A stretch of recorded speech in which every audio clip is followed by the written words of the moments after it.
किसी ने पता नहीं गालिबन नयतुल्लाह मरहूम की बात है, एक गुजरे हैं कालम निगार या कुदरतुल्लाह शाहब की, कहते हैं कि मैं किसी ने उनसे कहा कि तुम किसी से कुछ लेते नहीं, खुददारी कैसे सीखी? तो कहने लगे एक महंगे होटल में रोटी खाने गया, तो उस महंगे होटल का जो चौकीदार बाबा था ना, वो सर्दियों में इस तरह के कपड़े पहन के आया कि ठिठर रहा था, कहां पर रहा था।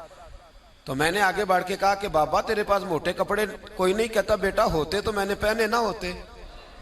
तो कहते मैंने कहा कि इस वक्त रात सारी तूने ड्यूटी करनी है तो इन्हीं कपड़ों में रहोगे? तो कहते हैं कि वो कहने लगा हाँ बेटे क्या बताऊं, 4 बच्चे, बूढ़ा हूं, उनकी नौकरी करनी होती है और उन 4 बच्चों में सिर्फ बेटियां हैं, बेटा है कोई नहीं मेरे पास। तो मैं तो आज चाय पीनी थी तो मेरी बीवी मुझे कह रही थी कि थोड़ी सी पत्ती और 1 कप दूध घर में पड़ा है, बच्चे सोते हैं तो आपको बना के देती हूँ। तो कहते मैं तो चाय इस तरह पीता हूँ जिस तरह दवाई पी जाती है।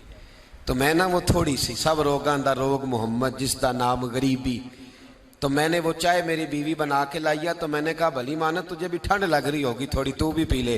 तो उसने कहा नहीं आपने सारी रात चौकीदारा करना है, आप पिए। कहते मैं पी के आ गया हूँ।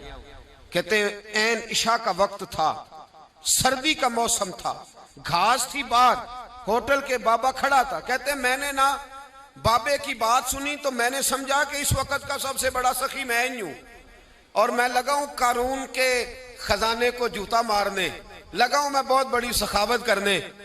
कहते मैंने जेब में हाथ डाला और 5 आने निकाल के बाबे को दिए। मैंने कहा बाबा ले जाओ, इकट्ठी चीनी ले जाओ। और 5 आने का बड़ा कुछ आया करता था उस जमाने में, इकट्ठी चीनी और पत्ती ले जाओ और घर में चाय पियो। कहते इतनी देर हुई तो इशा की अजान हो गई और जब मुअज्जिन ने अजान पढ़ी और मैंने 5 आने बढ़ाए तो बाबे ने लपेट के मुझे दिए। कहने लगे मैं तो तुझे अच्छा आदमी समझा था, तूने मुझे क्या समझ लिया है? मैंने अच्छा समझ के दुखड़ा सुनाया और तू मुझे क्या समझ बैठा? ये आरज़ुए करम और मैं आपसे करूं? ये भीख उसको दीजिए जिसका खुदा ना हो, ये भीख उसको दीजिए जिसका खुदा ना हो।